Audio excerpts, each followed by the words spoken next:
The alien Baron presented his paralyzed daughter as a jest, yet Jackson Reed recognized her true potential. The neon-lit corridors of Baron Thea's citadel cast an eerie purple glow across Jackson's battle-scarred armor as he confronted the alien nobleman, his patience dwindling by the moment. The Baron's emerald skin shimmered with barely concealed amusement as he reclined on his crystalline throne, flanked by armed guards whose fingers twitched in anticipation. "My dear human," Baron Theus drawled, his silver eyes glinting with malice, "surely you comprehend that times are tough. Credits are scarce these days." Jackson clenched his jaw, the muscles in his stubbled face tightening. "We had an agreement, Baron. I dealt with your little Ravager issue. Now, pay me." The Baron's laughter echoed through the chamber, a sound reminiscent of breaking glass. "Oh, but I have something far more precious than mere credits to offer you." He gestured to his guards, who vanished behind an ornate door. "I don't have time for games," Jackson growled. "My ship requires repairs." His words faltered as the guards returned, pushing a wooden cart. Upon it lay one of the most exquisite beings he had ever seen. Her skin was a delicate shade of pale green, her long hair flowing like midnight shadows. She wore a revealing beige gown that left little to the imagination, accentuating her curves in ways that left Jackson momentarily speechless. But it was her eyes that captivated him, fierce, intelligent, and burning with barely contained rage. "Meet my daughter, Thrila," the Baron announced with theatrical flair. "She has been, shall we say, damaged goods since an unfortunate incident left her paralyzed from the waist down. Quite useless to me now, really, but perhaps you could find some worth in her." The princess's voice sliced through the air like a plasma blade. "Father, you cannot silence me," she snapped. "The deal is done. Guards, assist our human friend in loading his new acquisition onto his ship." Jackson stared at the Baron, then at the furious princess. This had to be some kind of sick joke. But as he watched the guards roughly maneuver Thrila onto a hover stretcher, he realized the Baron was deadly serious. "You can't just give away your own daughter," Jackson protested, even as his mind raced through possibilities. "The black market would pay handsomely for an alien noble, paralyzed or not." "I believe I just did," the Baron replied smoothly. "Now, unless you'd prefer I have my guards escort you out without any compensation at all." Jackson's hand instinctively moved to his sidearm, but he forced it back down. He was skilled, but not skilled enough to fight his way through an entire citadel of armed guards. "Fine," he spat. "But this isn't over, Baron." As he followed the guards carrying Thrala toward his ship, he could feel her eyes piercing into him. Once they were out of earshot of the throne room, she spoke, her voice low and dangerous. "If you think I'm going to be some helpless damsel for you to sell off to the highest bidder, you're gravely mistaken, human." Jackson met her gaze, surprised by the steel in her voice.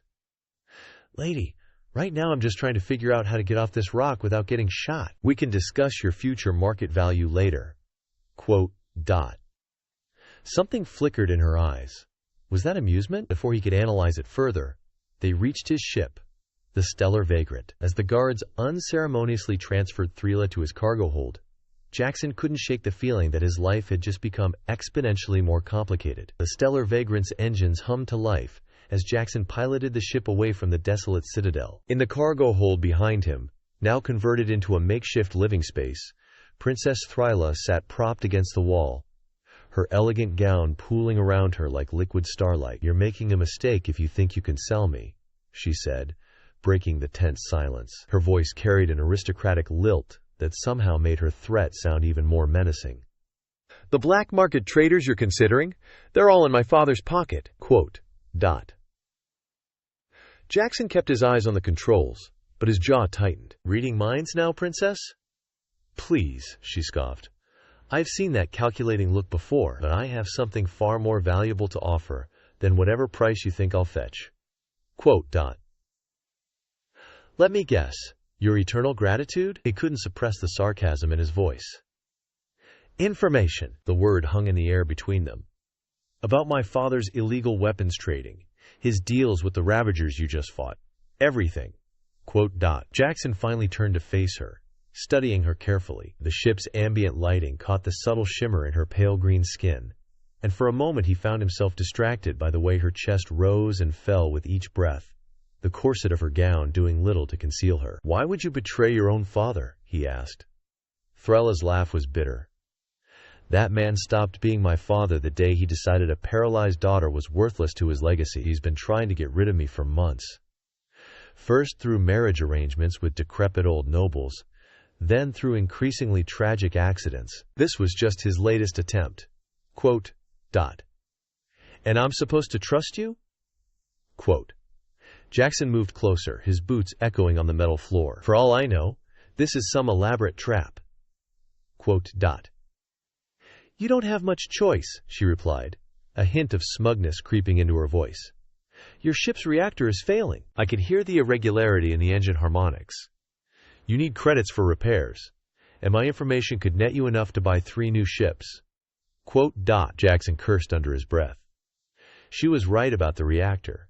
He'd been hoping to fix it with the payment from her father. Fine, talk. Quote, dot. Not yet. Her eyes sparkled with intelligence. First, we need to make a deal. I'll give you everything I know about my father's operation, but in exchange, you help me access certain restricted medical facilities. There's experimental technology that could help me walk again. Quote, dot. And why shouldn't I just torture the information out of you? The threat was hollow, and they both knew it. Thryla's smile was razor sharp. Because, Jackson Reed, I've done my research on you. You're many things. Mercenary, smuggler, occasional hero to the downtrodden. But you're not that kind of monster. Besides, she shifted slightly, the movement causing her gown to slip further off one shoulder. I think we could help each other in many ways. Quote, dot. Jackson felt heat rise to his face and cursed his body's betrayal. This alien princess was dangerous in more ways than one. Stop that! Quote. Her innocence was clearly feigned, but there was something playful in her expression. Now I'm merely getting comfortable. It's not my fault human males are so easily distracted. Quote, dot. You're injured, remember? Quote. Only from the waist down. Her voice dropped to a sultry whisper. Psych that. Everything else works just fine. Quote, dot. Jackson ran a hand through his hair, trying to focus. Let's stick to business. What kind of information are we talking about? Thryla's expression turned serious enough to bring down his entire operation. Shipping manifests, corrupt official contacts, hidden accounts, everything. But we'll need to move fast. Once he realizes I'm actually helping you, instead of being sold off, he'll send hunters. Quote, dot. Great. Just great. Jackson checked their heading, plotting a course away from the Baron's territory. And these medical facilities you mentioned? Quote. On Station Nexus 9, it's not far, but it's heavily guarded. Getting in won't be easy. Quote, dot. It never is. He found himself smiling despite the situation. You know, Princess, you're not what I expected. Quote, dot. And what did you expect? A helpless, sobbing noble who'd beg for rescue? Quote. Something like that. Quote, dot. Sorry to disappoint. Quote, dot. Oh, you're not disappointing at all. The words slipped out before he could stop them, and he saw her cheeks darken with what he assumed was the alien equivalent of a blush. A comfortable silence fell between them, broken only by the ship's steady hum. Jackson found himself stealing glances at her when he thought she wasn't looking, admiring the way she held herself with dignity despite her circumstances. She caught him once and raised an eyebrow, causing him to quickly look away. We should reach neutral space in about 6 hours, he said, clearing his throat. You should rest. Quote, dot. Are you offering to carry me to bed, Jackson Reed? Her tone was teasing, but there was something else there too, a hint of genuine vulnerability. If you need help. Quote, dot. Yes, he tried to keep his voice professional, but something tells me you've figured out ways to manage on your own. Quote, dot. Smart man. She used her arms to adjust her position, movements graceful despite her limitations. But I might take you up on that offer someday. Quote, dot. Station Nexus 9 loomed before them, a massive structure of gleaming metal and pulsing energy fields. Jackson guided the stellar vagrant through the docking procedures, while Thryla studied the station's schematics on a holographic display. The medical facility is in Section K7, she said, her fingers dancing through the projection. But there's a problem. The station's overseer is Lord Darius Krell. Quote, Dot. Jackson's hands tightened on the controls. The same Krell who runs half the illegal operations in this sector? Quote, the very same. Thrala's lips curved into a knowing smile. And he's been trying to acquire my father's weapons contracts for years. Before Jackson could respond, the ship's comm system crackled to life. A message scrolled across the screen.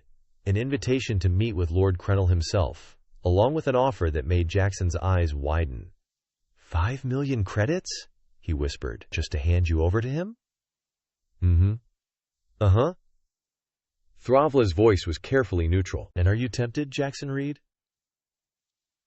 He turned to face her, taking in her elegant pose. Despite her confinement to the makeshift seat they'd fashioned over the past days, he'd grown accustomed to her presence, to their verbal sparring matches that always seemed to carry an undercurrent of something more. You know what's interesting?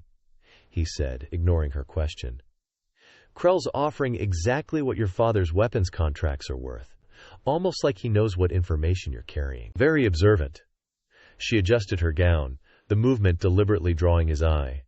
Krell has spies everywhere, but he doesn't know everything. Quote, dot. Such as? Such as the fact that I've already transmitted copies of all my father's data to secure locations. If anything happens to me, it goes public. Her smile turned predatory. And such is the fact that the experimental medical technology I mentioned, it's not just for treating paralysis. It's a breakthrough in neural interface technology that both Krell and my father would kill to possess.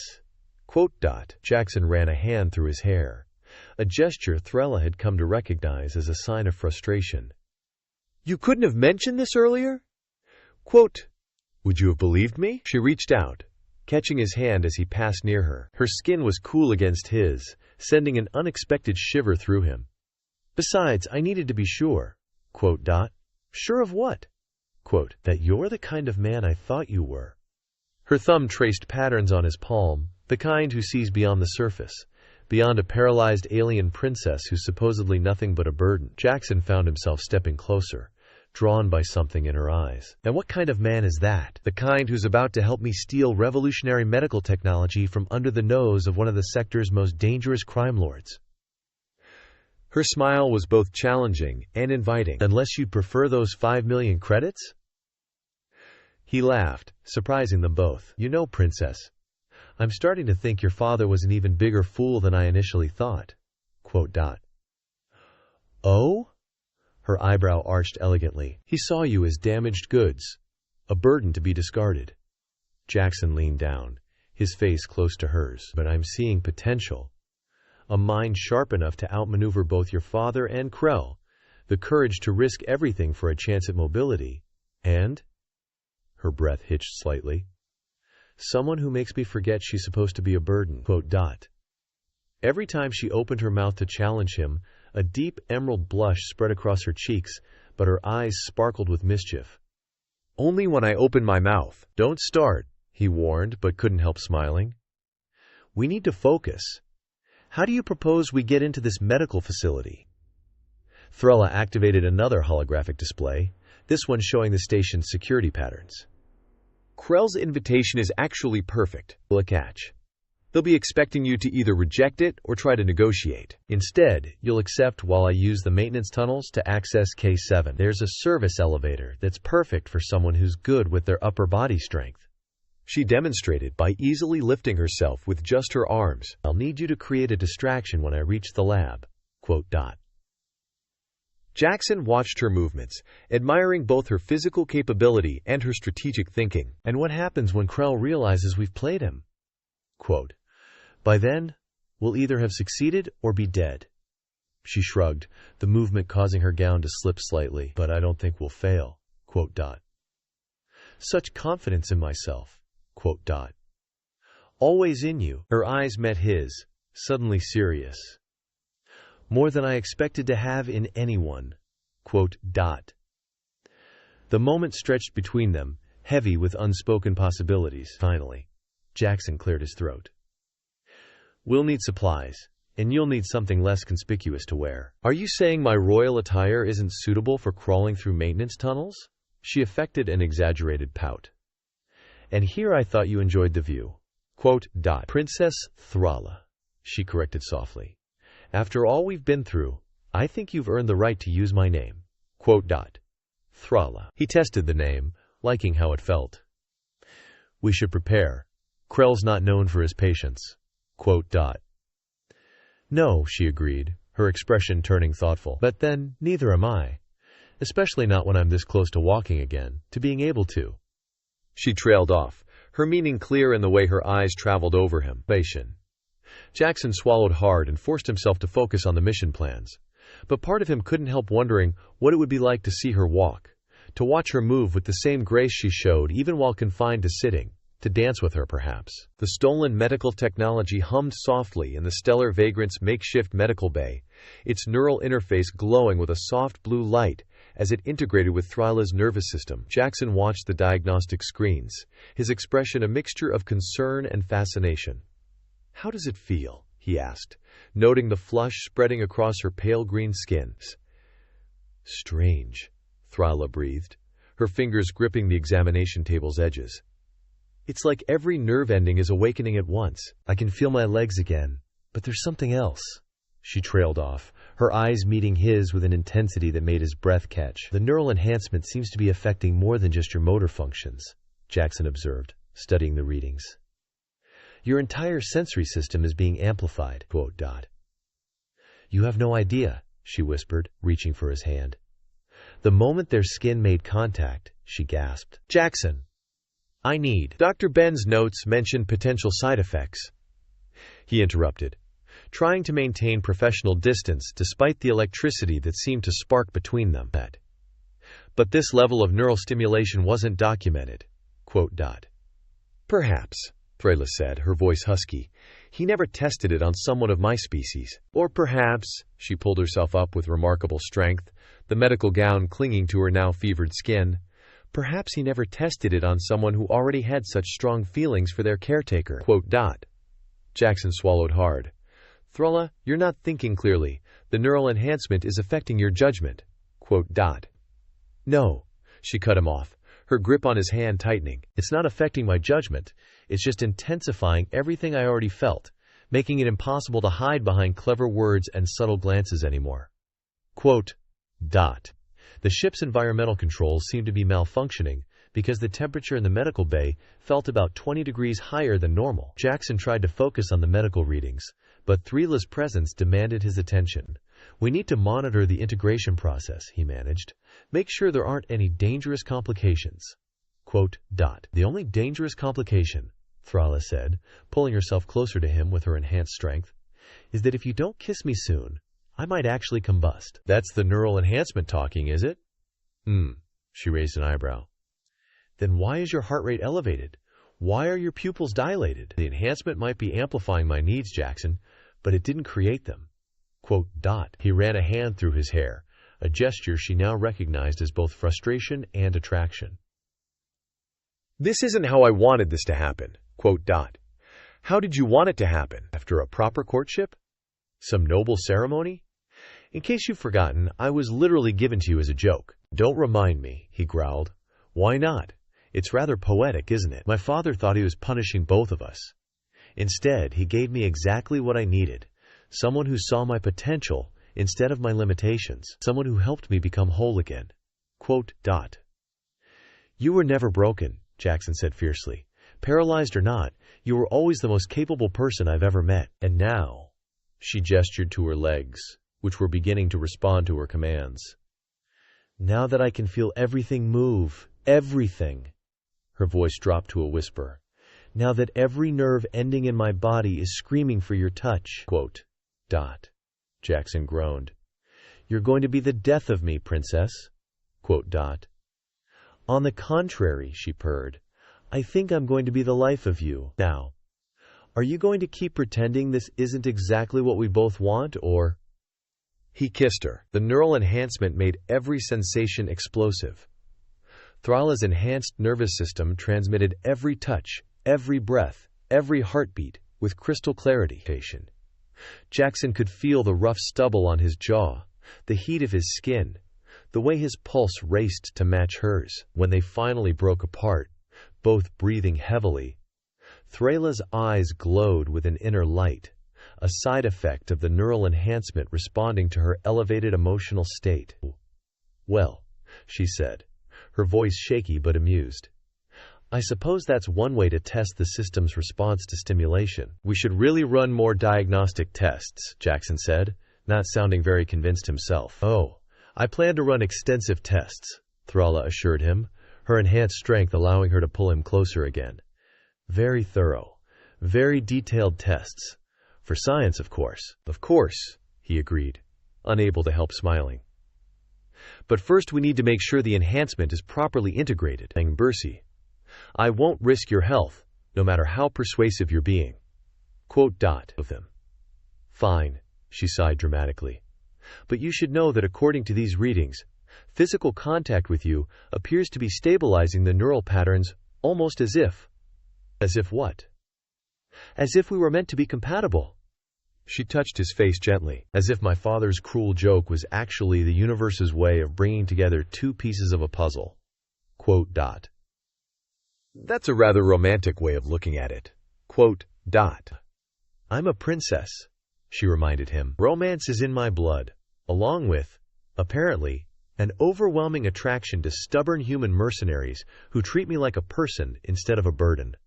The warning alarms on the medical equipment startled both Jackson and Thrala from their intimate moment. Red lights flashed across the diagnostic screens as Thrala's neural readings began to fluctuate dangerously. "Something's wrong," Jackson muttered, quickly scanning the data. "The enhancement is destabilizing." Thrala's grip on his arm tightened as pain flickered across her features. "I can feel it. It's like my nervous system is trying to reject the technology." But her eyes widened as she noticed something peculiar. "Yeah, Jackson, look at the readings. When you're touching me versus when you're not." He followed her gaze to the neural pattern display. "So when we maintain physical contact, your reading stabilizes almost immediately. The moment we separate, the destabilization begins again." "That's unexpected," he said, unconsciously pulling her closer as the readings improved. "The enhancement seems to be using our physical connection as an anchor point." "Of course it is." Thrala laughed weakly, pressing herself against his chest. "The universe has a rather twisted sense of humor, doesn't it? First my father gives me away as a joke, and now the technology that's supposed to free me apparently requires me to stay physically bound to you." "We need to find a more permanent solution," Jackson said, trying to maintain his professional focus, despite the distracting warmth of her body against his. "We can't exactly stay like this forever, can't we?" Her tone was playful, but there was a hint of vulnerability beneath it. "Would that be so terrible?" Before he could respond, the ship's proximity alerts blared. Multiple vessels were approaching, and their energy signatures matched both Krell's forces and the Baron's fleet. "Perfect timing," Jackson growled, reaching for the ship's controls while keeping one arm firmly around Thrala. "Think you can handle navigation while I focus on weapons?" "Please," she scoffed, her fingers dancing across the nearest console. "I was piloting luxury cruisers before you were stealing them." "I never stole a luxury cruiser." "No? What about the Celestial Dawn?" "That was a legitimate salvage." Their banter was interrupted by the first volley of enemy fire. Jackson jerked the ship hard to port, keeping Thrala steady against him as they evaded the attacks. Their unusual force proximity actually worked to their advantage. They moved as one unit, anticipating each other's actions with uncanny precision. "They're trying to hedge us in," Thrala observed, her enhanced nervous system allowing her to process tactical data at remarkable speeds. "Krell's ships are herding us toward my father's forces." "Good thing we're not going either way then," Jackson grinned, his free hand activating a series of controls. "Remember those modifications you called unnecessarily flashy last week? The ones that would probably blow up our engine?" Her eyes narrowed. "Jackson, don't you dare!" He dared. The Stellar Vagrant's engines screamed as experimental thrust modulators engaged, sending them shooting through a gap in the enemy formation that technically shouldn't have been possible to navigate. Thrala's enhanced reflexes were the only thing that kept them from clipping several pursuing vessels. "You're insane!" she gasped, half laughing, half terrified. Brilliantly. Wonderfully insane. You love it. He shot back, then froze as he realized what he'd said. Yes, she said softly, taking advantage of a moment of relative calm to turn his face toward hers. I do. The moment stretched between them, heavy with meaning, until another blast rocked the ship. We need to find somewhere to lay low, Jackson said reluctantly, focusing on their situation. Somewhere we can research a permanent solution to the enhancement's stability issues. Quote, dot. I might know a place, Thrila said thoughtfully. There's a research facility in the Outer Rim. It's technically abandoned, but I know for a fact that a group of rogue scientists still operates there. They specialize in experimental biotechnology. Quote, dot. Let me guess, not entirely legal research? Would I know about it if it was? She smirked. Besides, they owe me a favor. I may have neglected to mention their location to my father when he was conducting one of his purges. Your father really is a piece of work, isn't he? Quote, indeed. Though I suppose I should thank him. His latest cruel joke did lead me to you. She pressed closer, sighing contentedly as their contact further stabilized her neural readings. You're right.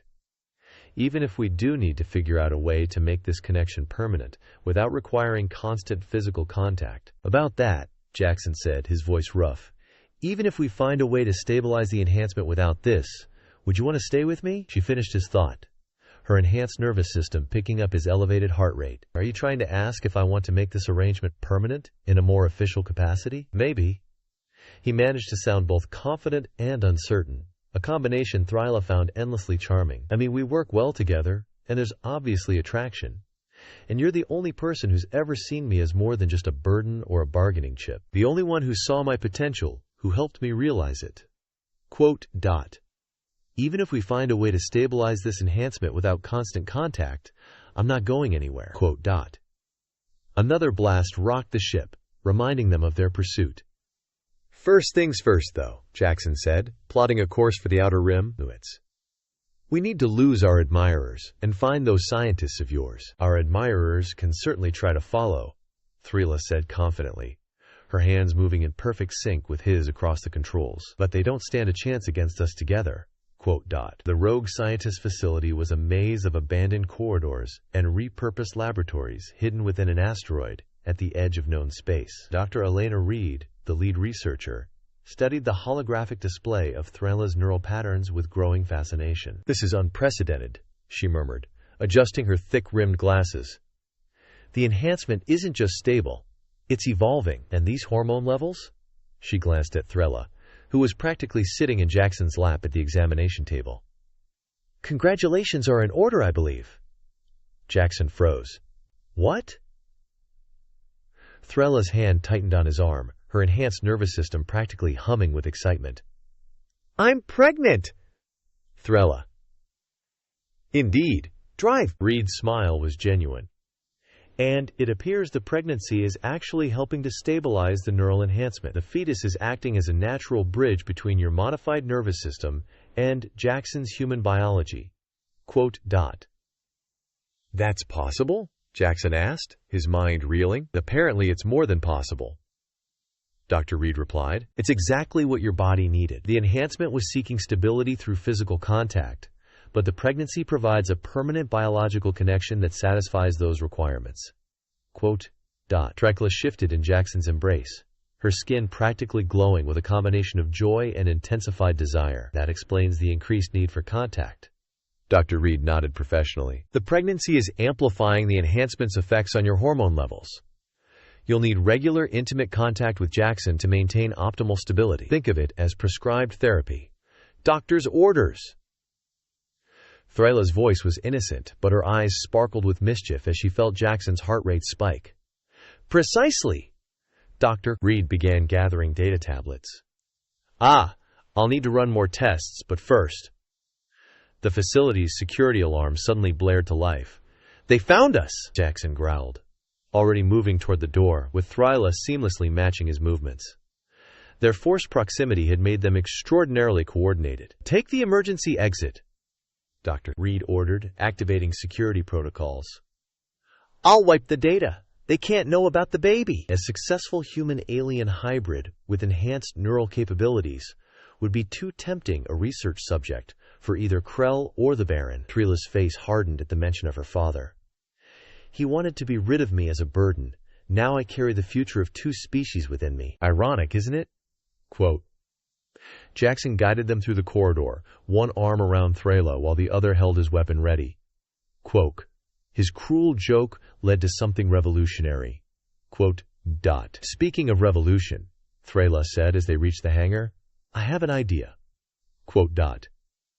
Why do I feel like I'm not going to like this? Because you're learning, she grinned, pulling him toward the ship. But you'll do it anyway, because you love me. That obvious, huh? As obvious as the fact that I'm carrying your child. Her expression softened. Our child. A perfect blend of human and alien potential. Quote, dot. I reached the stellar vagrant, just as the first explosion rocked the facility. Once inside, Thryla immediately accessed the ship's communication array. What are you doing? Jackson asked, maintaining their necessary physical contact while preparing for launch. Broadcasting. Her fingers flew across the controls. To everyone, the truth about my father's weapons deals, Krell's operations, and most importantly, proof that humans and aliens can create something beautiful together. You're gonna start a social revolution while we're running for our lives? Why not? Her eyes glittered with determination. My father thought I was worthless because I was paralyzed. Krell thought I was just a bargaining chip. But you? You saw my potential. Now it's time for everyone else to see it too. The ship lifted off as the first enemy vessels appeared in the asteroid field. Jackson expertly wove through the debris, while Thryla handled communications and defensive systems. Their movements were perfectly synchronized, thanks to their constant contact. You know, Jackson said as they evaded another volley of fire, when I accepted you as payment for that job, I didn't expect to end up starting a family and a revolution. Disappointed? Thryla asked, though her enhanced senses told her exactly how he felt.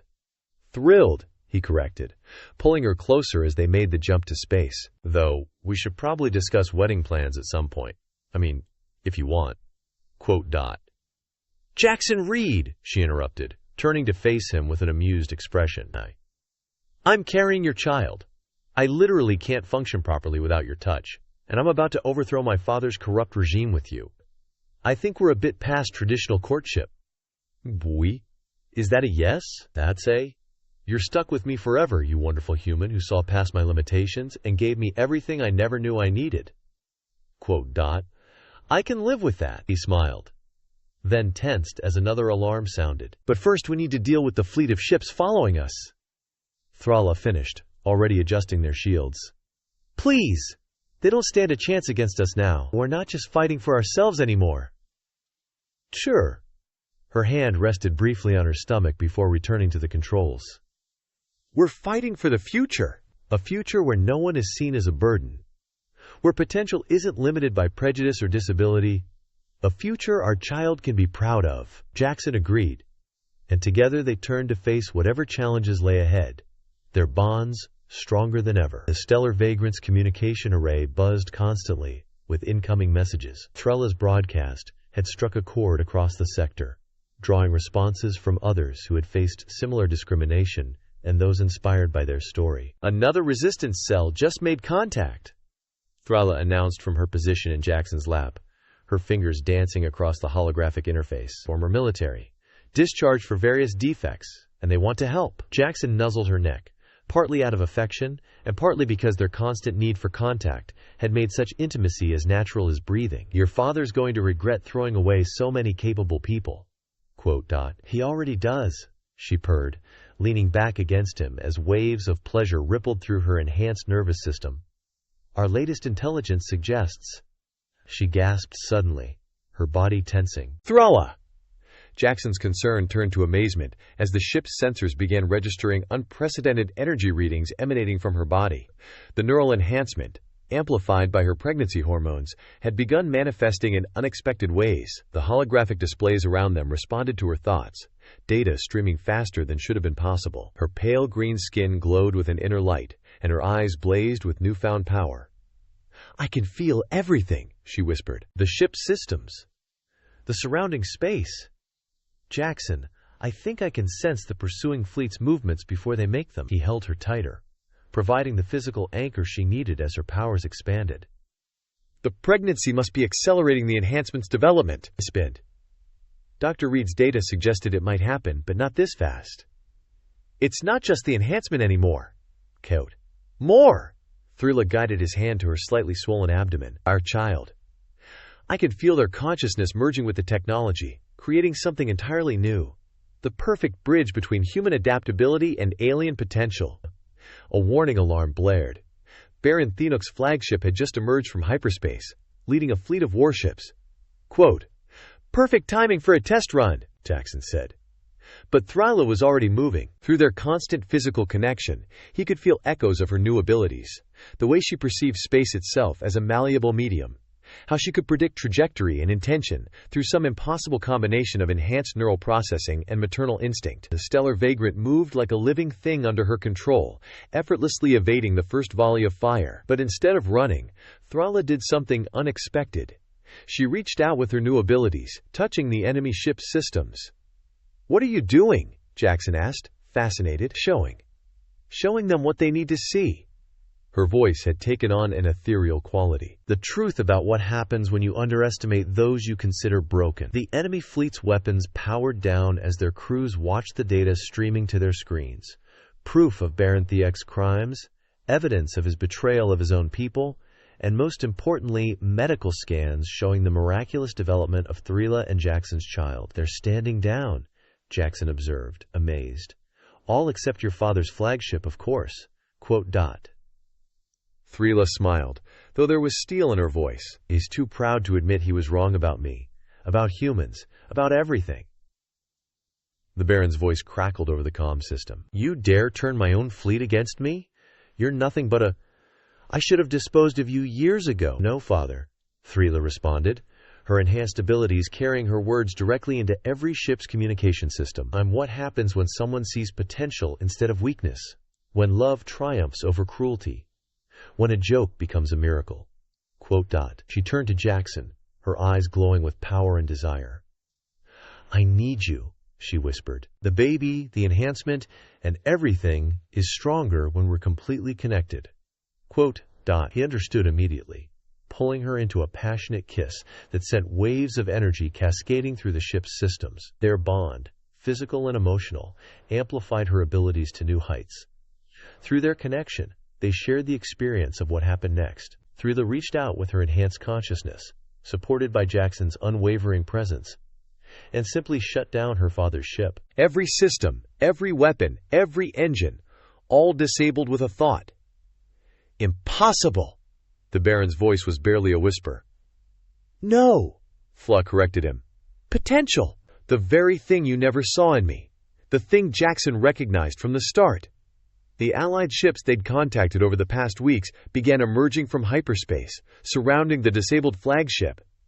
Their timing wasn't coincidental. Thrala had coordinated everything through her enhanced abilities. "It's over, father," she declared. Your reign of cruelty ends today, and something new begins.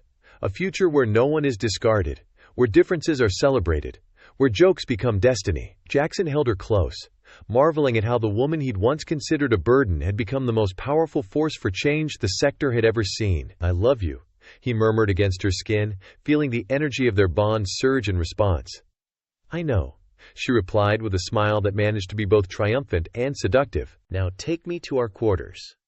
This pregnant, enhanced, former paralyzed princess needs some private time with her human before we finish revolutionizing the sector." The interrogation of Baron Thenok revealed a truth more sinister than anyone had imagined. The weapons deals, the discrimination against the imperfect, it had all been part of a larger plan orchestrated by an ancient alien council known as the Purity Directive. "They've been manipulating societies for centuries," Thrila explained to the assembled resistance leaders, her enhanced abilities allowing her to process the complex web of conspiracy even as she maintained her necessary physical contact with Jackson. "Keeping species separate, promoting genetic purity, preventing the very kind of union that created this." She gestured to her now prominent belly, where their child's presence had turned her neural enhancement into something unprecedented. "The directive believes mixing species will weaken them," Jackson added, his arm protectively around Thrala. They never considered it might make them stronger. The final confrontation took place in the heart of the directive's hidden station. Thrala, nearly 8 months pregnant, stood with Jackson in the control center, their bond amplifying her abilities to levels that made even the ancient aliens pause. You dare challenge millennia of careful genetic cultivation? The directive's leader, a being of pure energy, demanded. No, Thrala replied, her skin glowing with power as Jackson held her. We dare to prove you wrong. Quote, look. Through her enhanced stability, she showed them everything.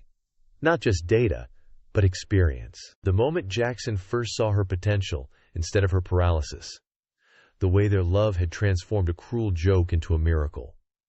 The perfect blend of human adaptability and alien advancement growing within her. Impossible, the leader whispered. That's what my father said.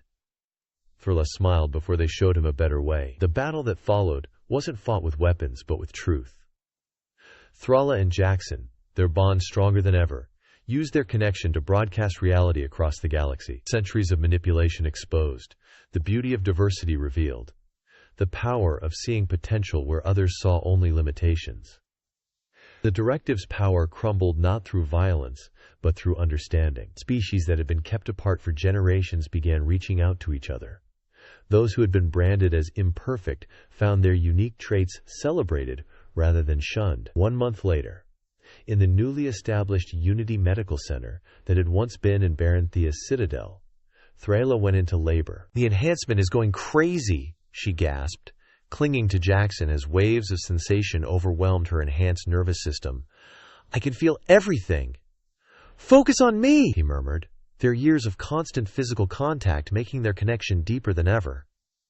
Just like always, the birth itself was a miracle that drew observers from across the galaxy. As their child entered the world, Thrala's neural enhancement pulsed with unprecedented power, touching every monitoring system in the facility. Their daughter was perfect.